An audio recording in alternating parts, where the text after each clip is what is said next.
ons lees uit 1 Samuel 16 vers 7. Maar hy sê vir Samuel, moenie na sy voorkoms of sy buitengewone lengte kyk nie, want ek het hom nie gekies nie. Die Here kyk nie na dieselfde dinge as die mens nie. Die mens kyk na die uiterlike, maar die Here na die innerlike. 'n ander manier om hierdie te sê, is om te sê, die mens kyk na die oppervlak, maar die Here kyk dieper, na die dinge onder die oppervlak. Ons leef dikwels ons lewens op die oppervlak. As iemand vir jou vra, hoe gaan dit? Antwoord ons vinnig, goed en self, of besig, maar ons gaan aan.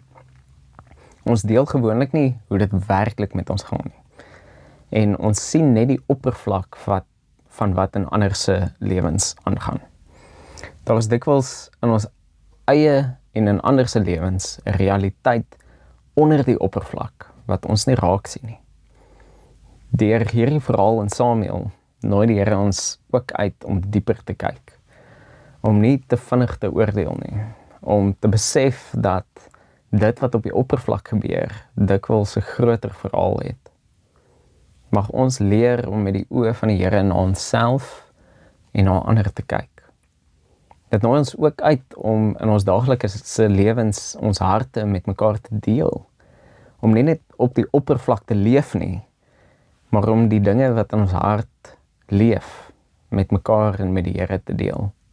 Die teksgedeelte gee ons ook die versekering dat die Here ons raak sien. Nie wie ons voorgee om te wees op die oppervlak nie, maar die brose realiteit wat onder die oppervlak leef.